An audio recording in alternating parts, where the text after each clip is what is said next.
Hey Kenny, if you lived in the 9th century, would you be a virtuous person? It depends. What's in it for me? I don't think it works like that. This is our review of Architects of the West Kingdom.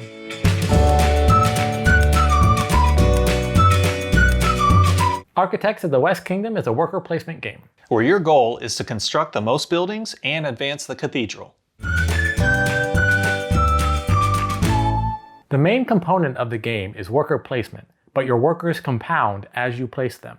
What that means is, every time you place a worker, you get more items. So 1 worker, 1 stone, 2 workers, 2 stones, etc. On each player's turn, they'll place a worker on any of the available locations in the city. You have a lot of options to choose from. You can gain resources, gain an apprentice, or build buildings. The main goal of the game is to build buildings and advance work on the cathedral. If you do either of those, you earn points. You can also gain more points by advancing in the virtue track or gaining more gold, marble, or money. The game ends when no more buildings can be built. And then at the end, you add up all the points and the player with the most points wins. The first thing that I notice on the box and when you open up the game and look at the cards is the artwork has a very distinct style. So between this game and all the other games that Renegade Game Studios has, you can tell immediately, like when you see one of their characters, that looks like a character from Architects. Yeah, the main thing I noticed was just looking at the cover, it's of the West Kingdom, and I know we're sometime past Game of Thrones now, but I just got a very Game of Thrones vibe from just looking at everything face value. I also really like the resources to the games. You got the marble, the gold, you have the brick, the stones, and the little twig here. So it's really fun as you're collecting resources to kind of get them and feel like you're actually accomplishing a lot, because you start building up and you're like, oh yes, I'm going to build something with all these tokens that I have. I'm with you on that. I think a lot of the games that we play that have unique resources, at least for myself, it really captures my attention. Where, like you said, it does feel like you're collecting things, not just like, okay, here's a blue cube, yellow cube, blue cube, pink cube.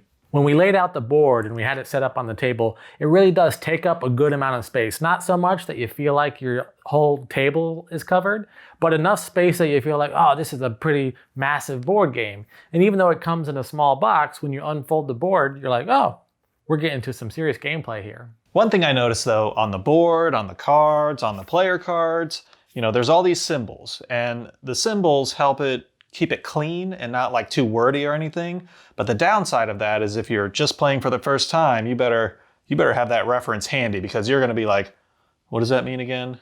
What does that mean again? But I feel like as the game went on, it got better. Once you did get a grip on what the symbols mean, then it just becomes second nature. The main mechanism of this game is something that I haven't experienced playing before, where you add a worker and then you add another worker and you compound the amount of resources that you get. I thought that was a very interesting mechanic for this game, and it made it something different. Yeah, it's almost like just like the built-in engine building, right? Because one turn, worker. 2 turns, same worker, but you get 2 resources. 3rd turn, you get 3 resources if you decide to do that. And some of the spots let you collect more than one of the resources if you have like for every 2 or something. The strategy really kicks in once you start to place almost all of your workers, because you can't just have your workers out there. On your turn, you have to place a worker as your move. Or if you don't have any workers, then you can get one back. There is a spot where you can place in the town center where you can bring your workers back. So you have to plan accordingly, like, okay, what space can I bring my workers back from that I won't need later? If I pull my workers out from the forest, am I gonna need trees later? Is it a bad idea to no longer have those workers there? So you really gotta think about, where am I getting my workers from and what am I gonna need later on down the road? But not only that, there is a take that mechanic where, you can recall your workers, or you can capture someone else's workers. That's where the danger comes in of if you keep building on one, and if another player sees like, oh, he's got 8 on there, mine now. I also like the added element of the apprentice. When you're building buildings, you need the resources to build those buildings, but you also need to have the apprentice with the matching symbol that allows you to build those buildings as well. On the bottom of the apprentice cards, you'll see that you also get an additional ability as well as the top symbol that allows you to build different buildings. The game has nice little touches like that all throughout it where you think you're doing one thing, but you also gain something else while you do that. So it's like a 2-for-1. One thing I really like is the virtue track. You know, you use this track to earn points, and if you build a cathedral, you're more virtuous. If you go to the black market, then you're more bad, and they have their pros and cons of each. I really like that component, and I haven't really seen it in any other game that we've played. And you can just kind of decide, like, I think I'll be evil this time.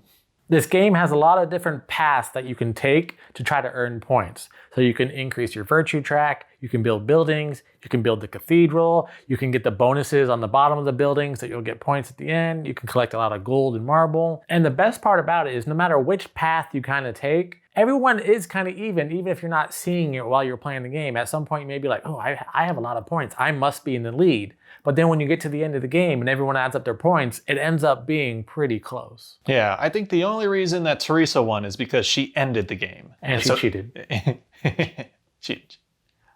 She won because she ended the game. And if we all had one more turn, then we would have been neck and neck. But because she got those extra points right then and there, it was like, oh, okay, you got 10 more points than everyone else. So overall, I'd say I give Architects an 8. You know, the unique pieces or resources, the virtuous track, you know, good or bad, and then just the artwork itself, very, very Game of Thronesy, and I'm still on that kick, so. I'm also gonna give it an 8. I love the artwork, I love the resources, I love the mechanic of the compounding worker placement. So overall, this is a really fun, fantastic game, an 8. And Teresa gave it a 10. And Juliana gave it a 7.5. And that was our review of Architects of the West Kingdom. What'd you think? Are you ready to get your construction tools and start building? Let us know in the comments below. And if you like our content, please subscribe to our channel. Until next time, I'm Lee. And I'm Kenny.